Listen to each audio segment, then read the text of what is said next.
This is the biggest breaking news that nobody is talking about.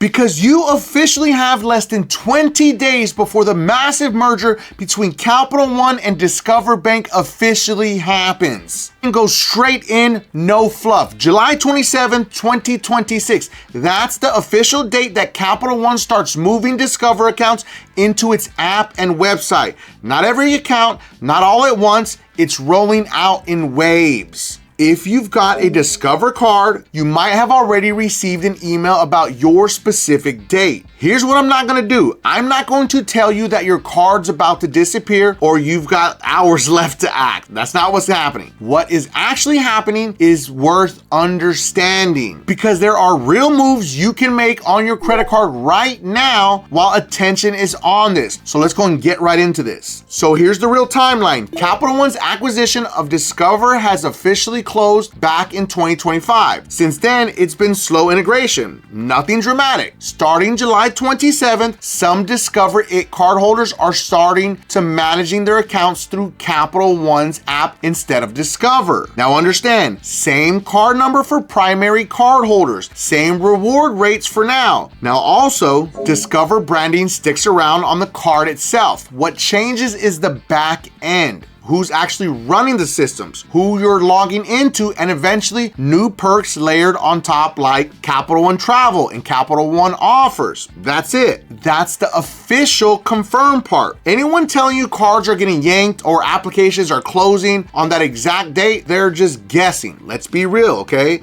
Everyone is guessing at this point. And honestly, so am I if I'm saying otherwise. So let's focus on what we can actually control. So let me give you some quick context so you understand why this is a bigger deal than an app just changed. Visa and MasterCard are payment networks.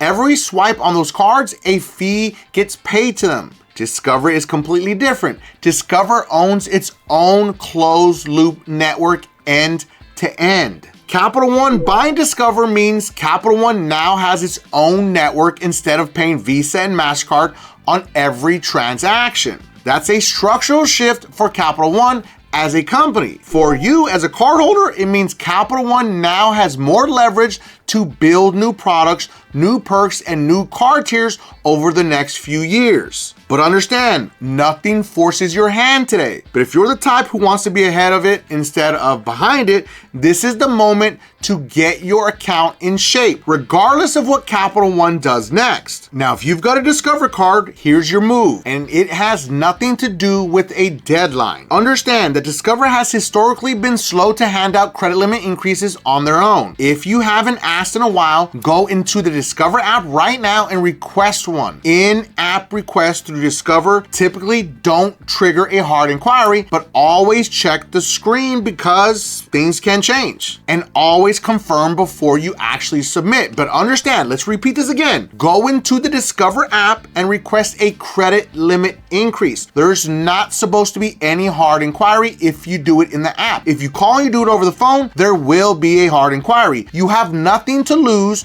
to ask for an actual credit limit increase right now before the merger happens.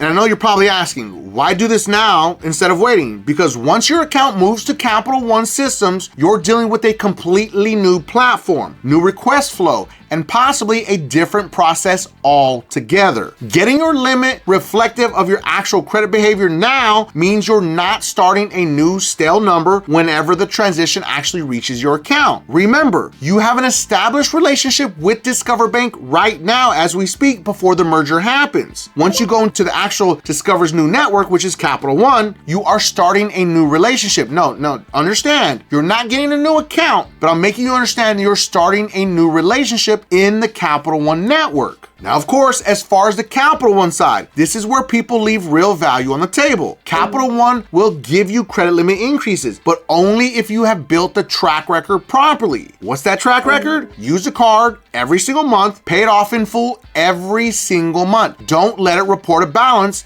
if you can help it. Do that for at least 6 to 8 months minimum, and then go into the Capital One app and request a credit limit increase directly in the app. Now, of course, here's where people always get this wrong constantly. Don't call in for this. Remember, do it only in the app. Because when you call and speak to a rep, there's a huge chance that they actually run a hard pull on your credit in the process of the request. That's a hard inquiry sitting on your report for 2 years. The in-app soft pull request avoids that entirely. So stay in the app. That's the entire trick of this process. I want to give a special shout out to all my beasters out there that are working hard to fix their credit using DisputeBeast, the most advanced AI credit repair software ever created that comes with the 110% money back guarantee. But specifically to Luis. Luis's credit score went up 261 points after just one round with DisputeBeast. And Jency's credit score went up 225 points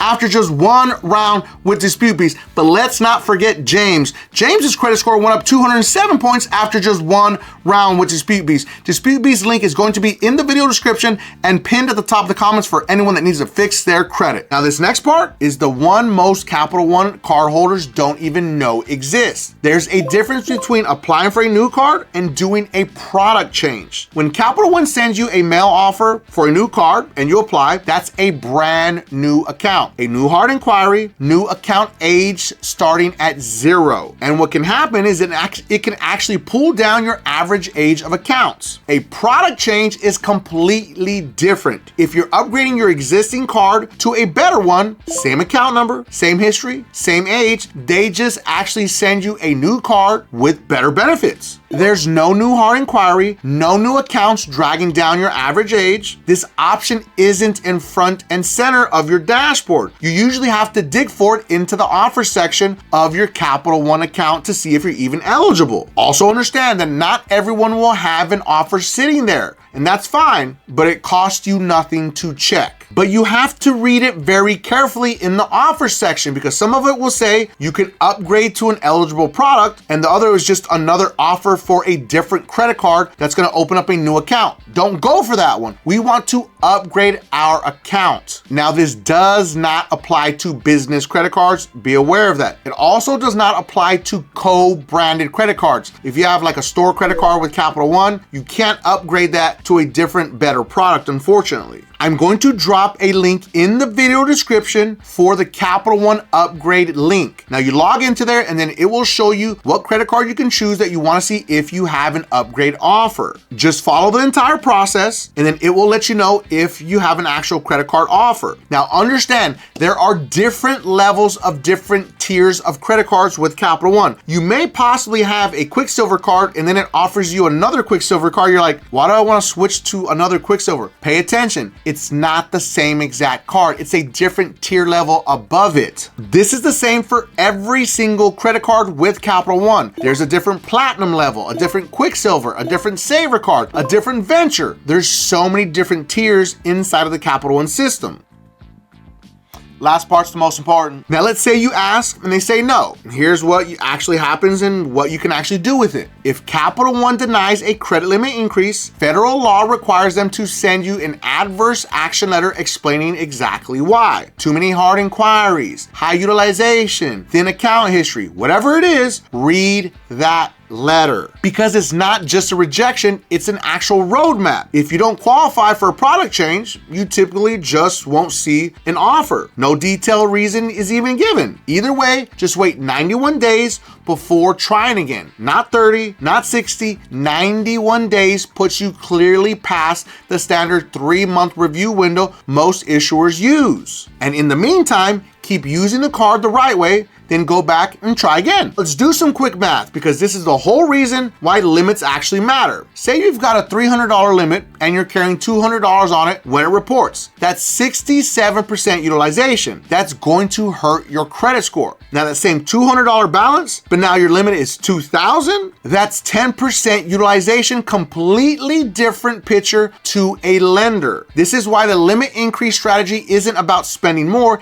it's about giving yourself more room so 1 month of real life, an emergency, a bigger picture, doesn't wreck your utilization number. Higher limit, same habits, better score cushion. You never have to worry about destroying your credit score if you have to carry a balance. Because listen, let's be honest, emergency happen and life happens. Now a little quick checklist before we go. Discover card. request a credit limit increase in the app today. Confirm it's a soft pull first. Now, number 2, Capital One cards. If you've had 6+ months of on-time, paid in full usage, request a credit limit increase in the app, never by phone. Now 3, check your Capital One account for a product change offer in the offers section, or use the link in my video description to see if you have a credit card upgrade offer. Now 4, if you got denied, read the letter. Set a 91-day reminder on your phone. Try again. And number 5, watch your email for your actual migration date if you're a Discover cardholder. That's the only deadline that's real, and it's specific to you, not a mass cutoff. That's it. So no panic required, just the actual moves. Now make sure to drop a comment for me. Let me know if you're a Capital One cardholder or a Discover cardholder, or both. Let me know what you're actually working with. And don't forget, if you have any collections, charge-offs, or negative items that you need to delete from your credit reports, make sure to watch this video right here, because it's going to show you how AI will do all the work for you, mail your letters, and it comes with a 110% money back guarantee. And if you felt that I brought you some value in this video, make sure that you don't forget and subscribe to increase your credit score.